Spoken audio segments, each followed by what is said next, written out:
Hello everyone, this is Mrs. Tipti Kulkarni, lecturer, Department of Physics, KLS Gokte PU College, Belgavi. In this video, I am going to discuss 15th chapter, Waves. The weightage of this chapter is 9 marks. Let us understand first what is wave. It is a sort of disturbance which carries energy from one place to another place.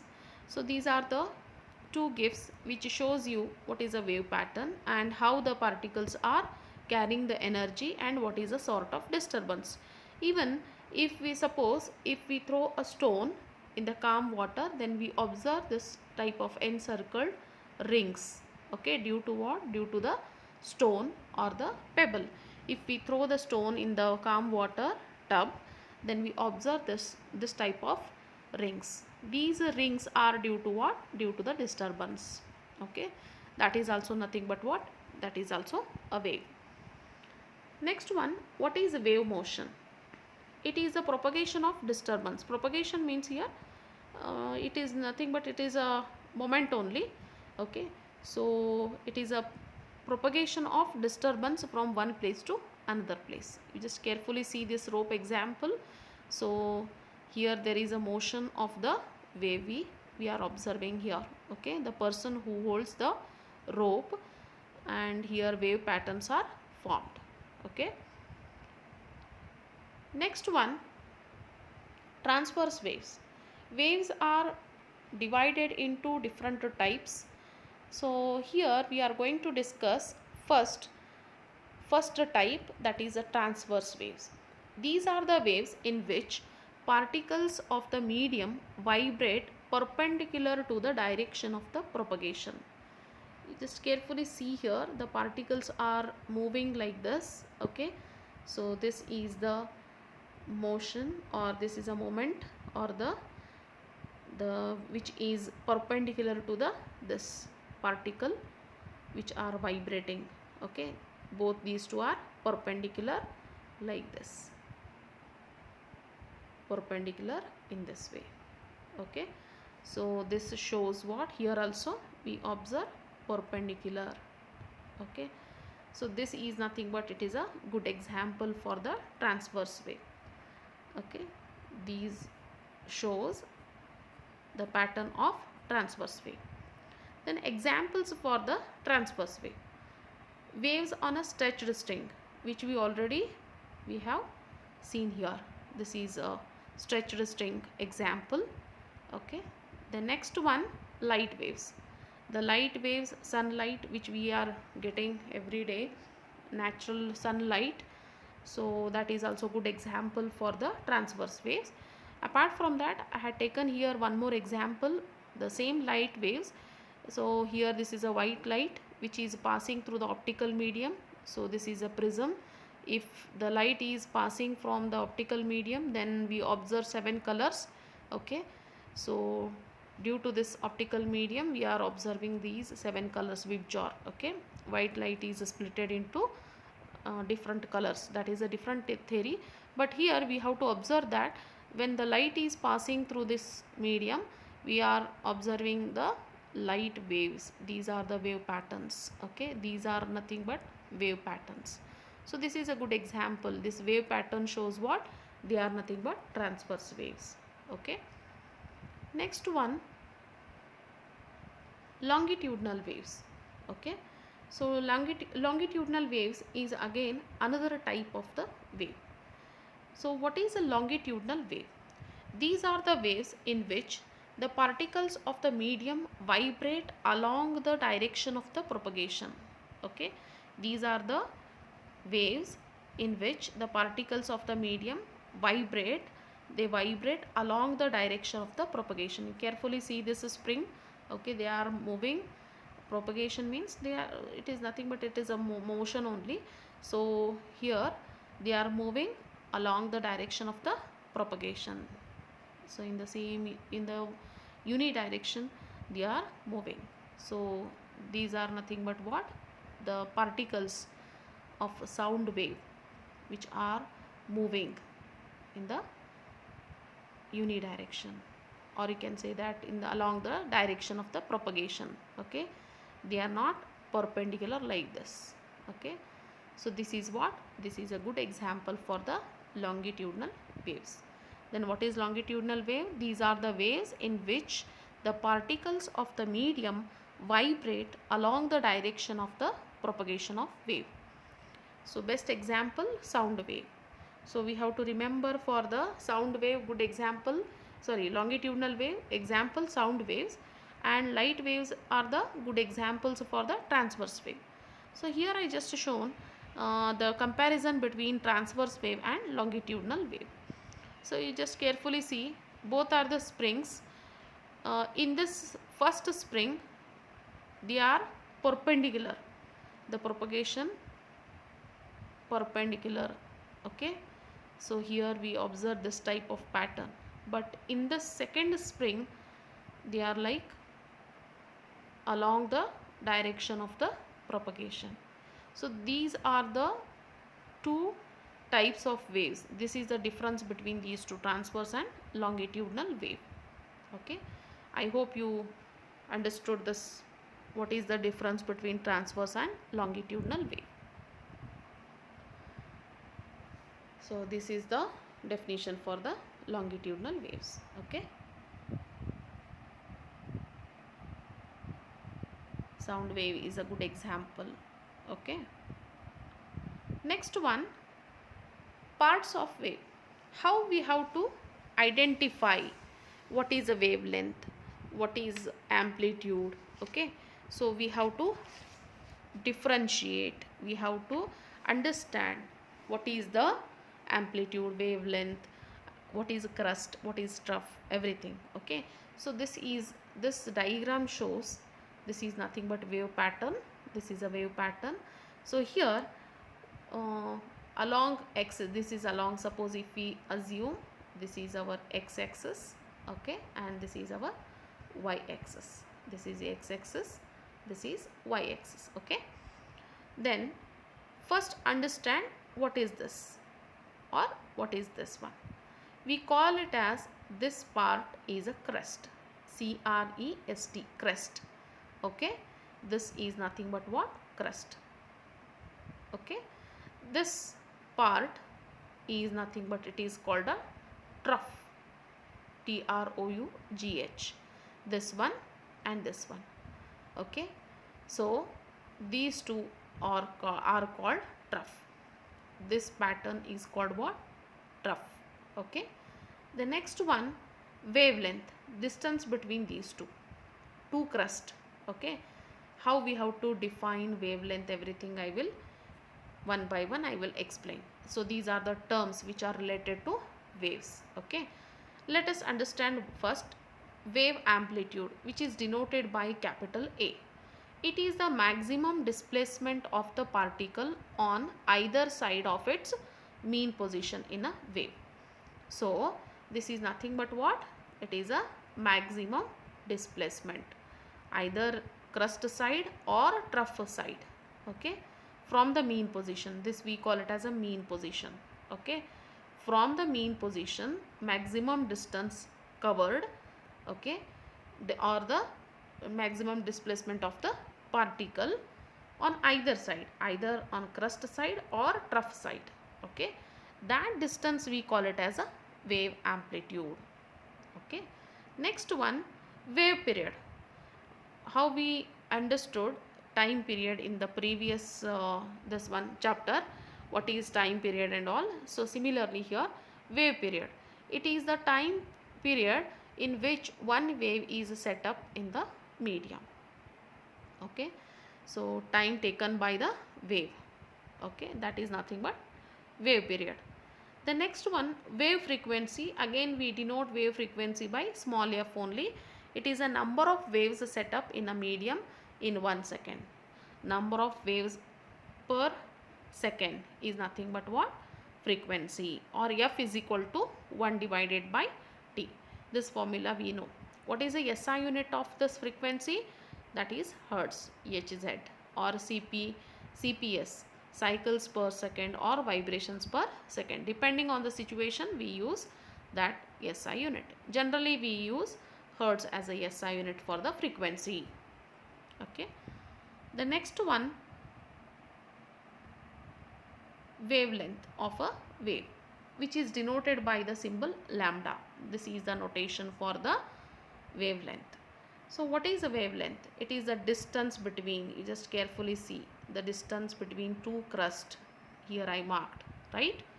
So it is a distance between two consecutive particles which are in the same phase. That is called what? Wavelength. Similarly, we can mark here also wavelength, okay, which are in the same phase. This is very, very important. Next one, wave velocity. It is the distance travelled by the wave in 1 second.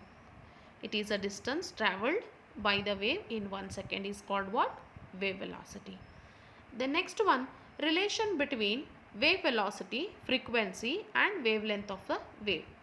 So V is equal to F into lambda. This relation is very, very important relation. V is equal to F into lambda, where V is wave velocity, F is the frequency of the wave, lambda is the wavelength of the wave. So this is very, very important relation to solve the numericals. The next one, equation of progressive wave. Suppose if it is along a positive x-axis, then how we have to write the wave equations or progressive wave equations? If the wave travels along the positive x-axis, y is equal to a sine omega t minus kx. Okay. If the wave travels along negative x-axis, y is equal to a sine omega t plus kx, where y is the displacement of the particle from its mean position, omega is the angular velocity, k is the propagation constant, x is the distance travelled by the wave in time t. So these are the notations. So these two equations are very, very important equations. We have to remember to solve the problems as well as to understand few derivations also. Okay, these two equations are very helpful.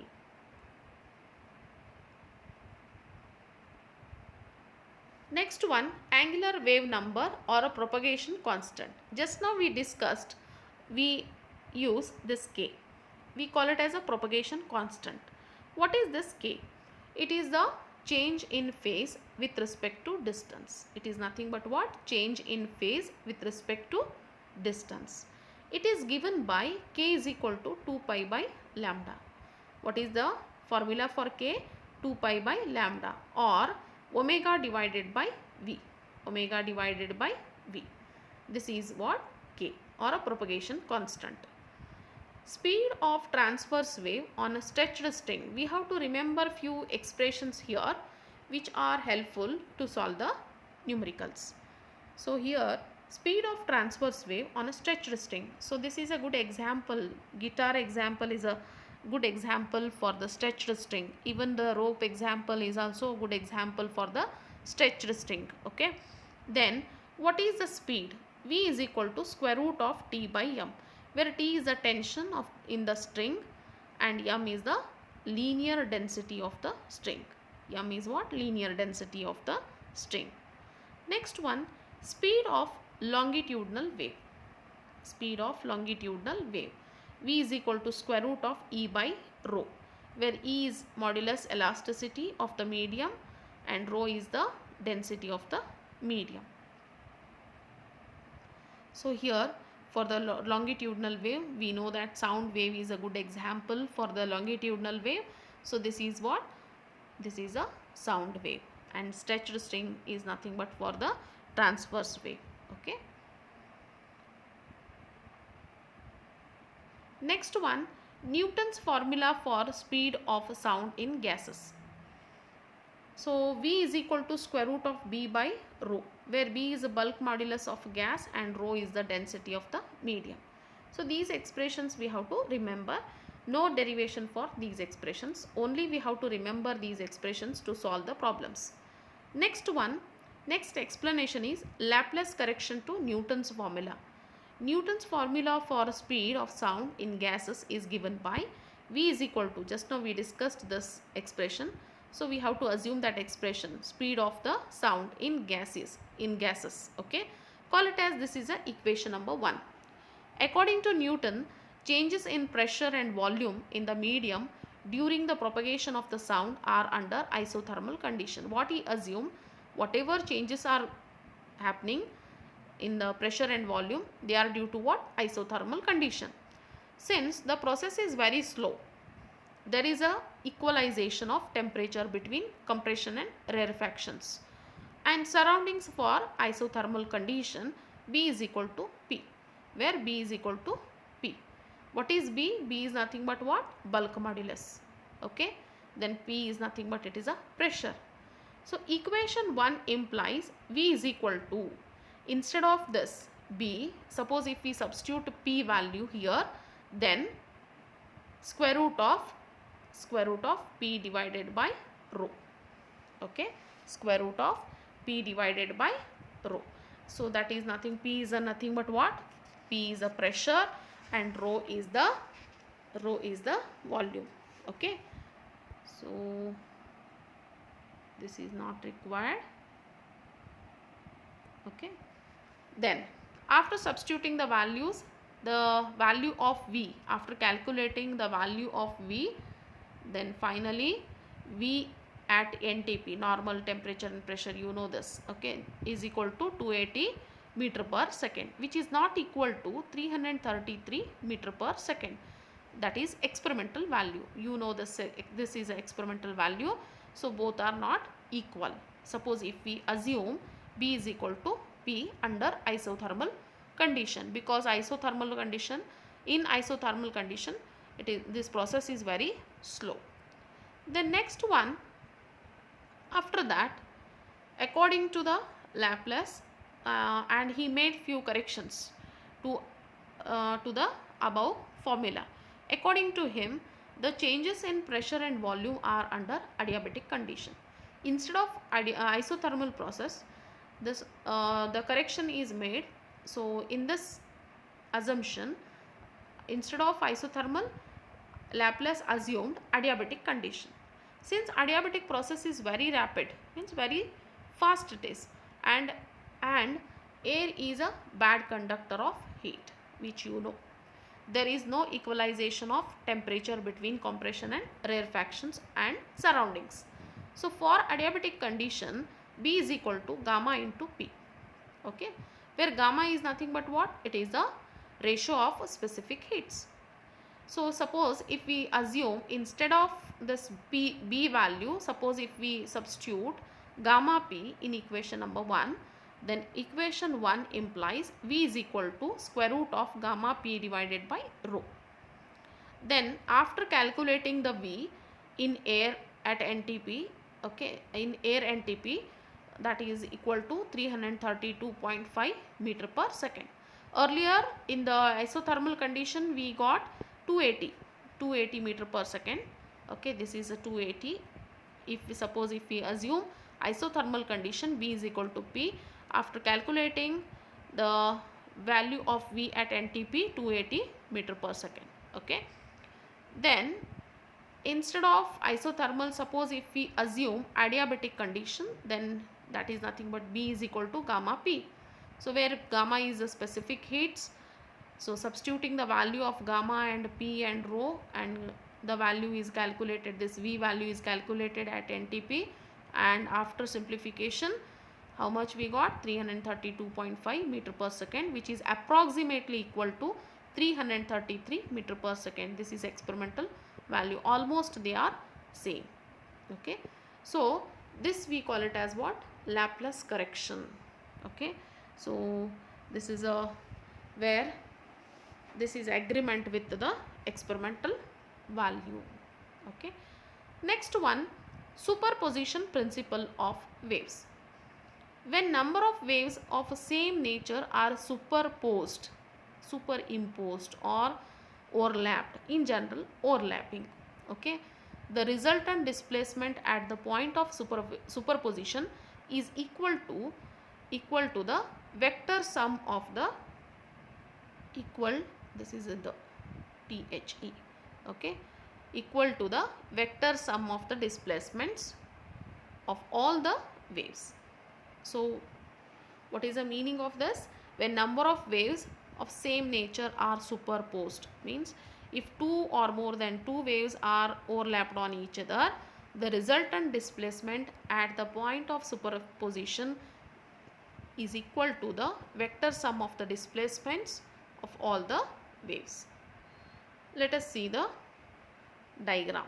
So here, if y1, y2, y3 are the independent displacements, suppose if we assume one as a y1, y1 and y2, then next this is y3. They are overlapping on each other. So when they are overlapping, so this is called constructive interference. And suppose if the pattern is like this, see, if the pattern is like this is called destructive.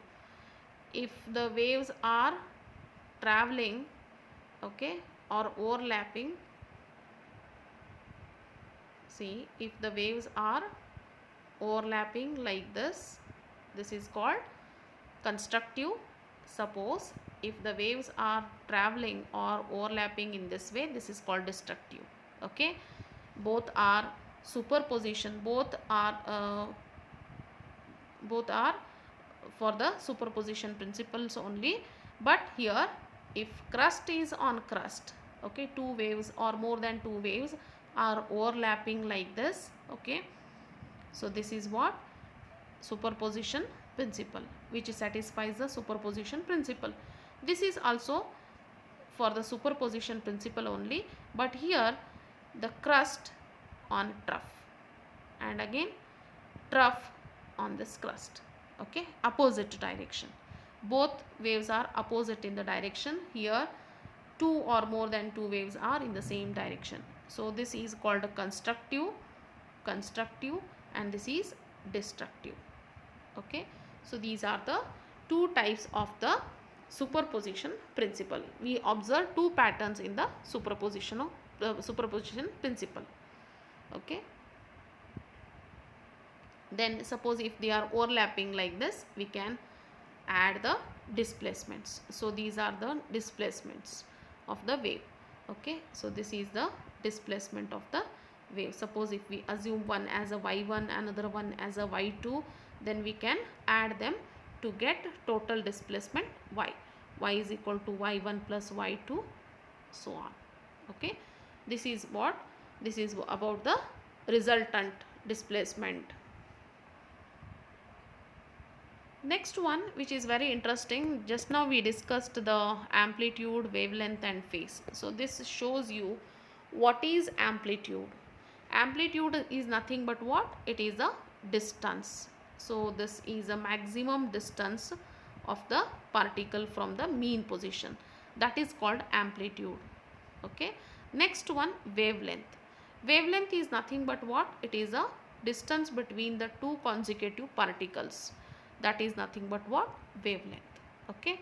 Then phase means what? You just carefully see the phases are changing. For the phase, this one, for the third one, phases. So this is phase. Okay. So phase means how they are changing. See, once again you observe carefully, phase. Okay, they are changing. This is what? This is phase. Okay, so this is very interesting pattern which shows you clearly what is a phase, what is wavelength and what is amplitude. And here along x-axis time is taken and along y-axis displacement. Okay, so this is about the additional information about how the phases are changing. Okay, because frequently we use this phase. Okay, I hope you understood all the concepts properly. In the next video I will discuss few more concepts and derivations. For further questions and answers on 15th chapter, please go through the link given below. This is the link. PU website is also mentioned here, and this is the link which is nothing but the additional question bank is given here from the 15th chapter. So please go through this link. Thank you.